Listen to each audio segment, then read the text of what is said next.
नमस्कार। दक्षिण भारत की 130 लोकसभा सीटों का चुनावी गणित क्या कहता है, क्योंकि लोकसभा चुनाव 2000 की तैयारी शुरू है और बीजेपी का अगला टारगेट दक्षिण भारत है और इन सीटों पर जो राज्य है उन पर जिस कार से यहां पर बड़े नतीजे रहे हैं, ऐसे में क्या होने वाला है। 130 लोकसभा सीटों पर भारतीय जनता पार्टी को कितनी सीटों पर जीत मिल सकती है, लोकसभा के लिए काफी महत्वपूर्ण हो जाती है, क्योंकि विपक्ष जिस कार से चुनावी मैदान में है, भारत जोड़ो यात्रा भी यहीं से शुरू हुई है, तो दक्षिण भारत काफी महत्वपूर्ण है 2024 के लिए। और यहाँ का क्या आंकड़ा बन सकता है, 2024 की तैयारी शुरू हो चुकी है और ऐसे में दक्षिण भारत के जो राज्य हैं ये काफी महत्वपूर्ण हो जाते हैं, जिसमें तेलंगाना की 17 लोकसभा सीट, कर्नाटक की 28, आंध्र प्रदेश की 25, तमिलनाडु की 39, केरला की 20 और एक पौंडीचेरी की सीट भी आ जाती है। तो इन सभी यहाँ पर राज्यों की लोकसभा सीटों के ओपिनियन पोल भी आंकड़े सामने आ चुके हैं। भारतीय जनता पार्टी चाहेगी कि तेलंगाना से वो कहीं न कहीं जीतकर सिलसिला शुरू करें और विधानसभा चुनाव भी है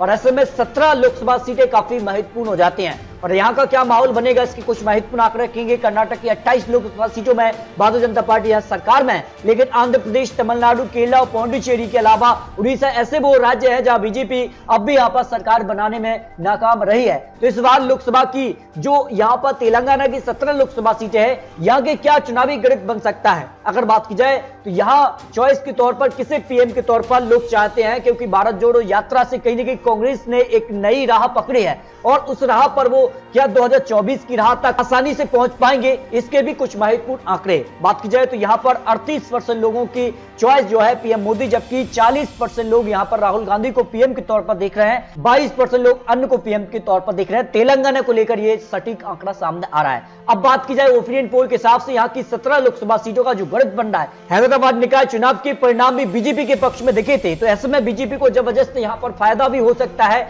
यहाँ पर बात की जाए तो जिस कहा से चुनावी यहाँ पर जनसभाएं भी हो चुकी हैं बीजेपी की, तो बीजेपी और टीआरएस के बीच में यहाँ पर कड़ी टक्कर हो सकती है। हालांकि विधानसभा चुनाव के रिजल्ट काफी महत्वपूर्ण होंगे, लेकिन बीजेपी और टीआरएस के बीच सीधे तौर पर लोकसभा के लिए टक्कर हो सकती है। 7 सीटों पर बीजेपी टीआरएस को यहाँ पर जीत जा रही है, जबकि कांग्रेस को 2 सीटें और एआईएम पार्टी को भी 1 लोकसभा सीट जा सकती है। 17 लोकसभा सीटों का जो गणित सामने आ रहा है।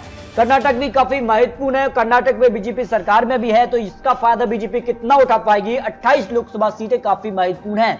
यहाँ पर बात की जाए कर्नाटक के लिए, तो यहाँ पर बीजेपी को जबरदस्त फायदा हो सकता है। करीब 24 सीटों पर बीजेपी यहाँ पर आ सकती है। कांग्रेस को 3 सीट, 1 सीट जेडीएस के पक्ष में भी जाने की संभावना 28 लोकसभा सीटों के लिए लगाई जा रही है। यानी कर्नाटक में बीजेपी कमल खिला सकती है, जो आंकड़ा बन रहा है यहाँ पर, जो यहाँ पर आंकड़े हैं। लेकिन आंध्र प्रदेश काफी महत्वपूर्ण है लोकसभा के लिए, विपक्ष के लिए काफी बड़ा यहाँ पर कह सकते हैं कि माहौल बना सकता है विपक्ष की लोकसभा के लिए। आंध्र प्रदेश का 25 लोकसभा सीटों के लिए जो माहौल है, उसमें अगर बात की जाए तो आंध्र प्रदेश के लिए 25 लोकसभा सीटों में से वायएसआर के पक्ष में 21 लोकसभा सीट जाने की संभावना है। इससे पहले 2019 में यहाँ पर सीधे तौर पर बीजेपी जो गठबंधन था उसको फायदा हुआ था, करीब 17 सीटों का नुकसान देखने को मिला था 2019 चुनाव में। 2014 में बीजेपी को जबरदस्त फायदा था, लेकिन 19 में बीजेपी को झटका रहा और इस बार बीजेपी जो गठबंधन था वो टूटा है। तो ऐसे में अनुमान है इस बार बीजेपी को यहाँ पर करीब 0 से 2 सीट यहाँ पर जा सकती है, 1 भी सीट भी जा सकती है, और टीडीपी को यहाँ पर 0 से 3 सीट और कांग्रेस यहाँ पर 0 सीट पर आ सकती है। यानी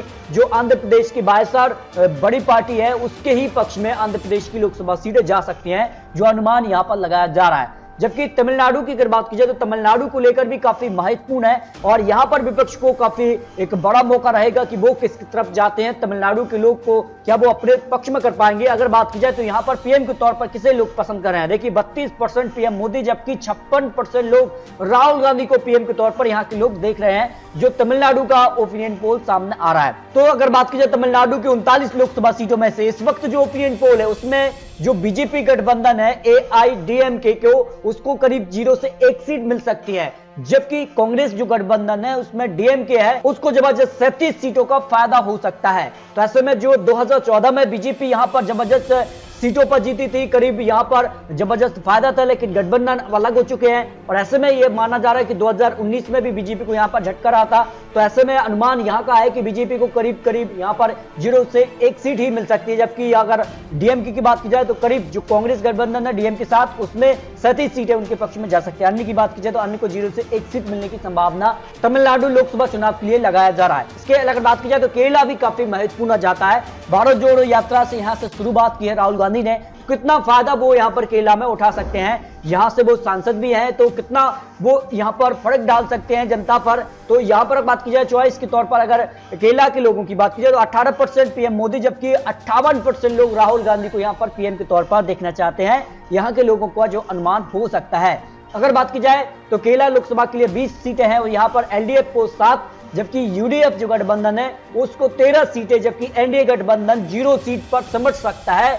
यहां पर जो केला को लेकर ओपिनियन पोल सामने आ रहा है। इसके अगर बात की जाए पौंडीचेरी की एक लोकसभा सीट है और यहां पर भी अगर बात की जाए तो पीएम के तौर पर 40% लोग पीएम मोदी को यहां पर पीएम देखना चाहते हैं दोबारा से, जबकि 56% लोग राहुल गांधी को यहां के लोग पसंद करते हैं। तो ऐसे में यहां की एक सीट जो है वो यूपीए के पक्ष में जाने की संभावना लगाई जा रही है। इस तरह से अगर बात की जाए तो लोकसभा के लिए काफी महत्वपूर्ण आंकड़ा है। दक्षिण भारत के लिए बीजेपी पूरी तरह से तैयार हो चुकी है और अपना जो पूर्वोत्तर राज्यों के लिए पीएम मोदी यहां पर चुनावी मैदान में उतर चुके हैं। इसके अगर बात की जाए दक्षिण भारत में भी बीजेपी बहुत यहां पर कड़ी मेहनत के साथ तैयारी कर रही है। तो क्या दक्षिण भारत के दरवाजे वो खोल पाएंगे? कर्नाटक में यहाँ पर बीजेपी सरकार है, लेकिन केरला है, आंध्र प्रदेश, तमिलनाडु, ये वो राज्य हैं जो काफी महत्वपूर्ण है और अभी भी बीजेपी इन राज्यों में काफी पीछे नजर आती है। तो ऐसे में जो अनुमान यहाँ पर लगाया जा रहा है उस हिसाब से बीजेपी और यहाँ पर बात की जाए तो जो यहाँ पर विपक्ष है, अन्य उम्मीदवार हैं, वो काफी महत्वपूर्ण हो जाते हैं। तो आपको क्या लगता है? अपनी राय रख सकते हैं। आखिर कौन कहां से जीत सकता है? तेलंगाना, कर्नाटक, आंध्र प्रदेश, तमिलनाडु,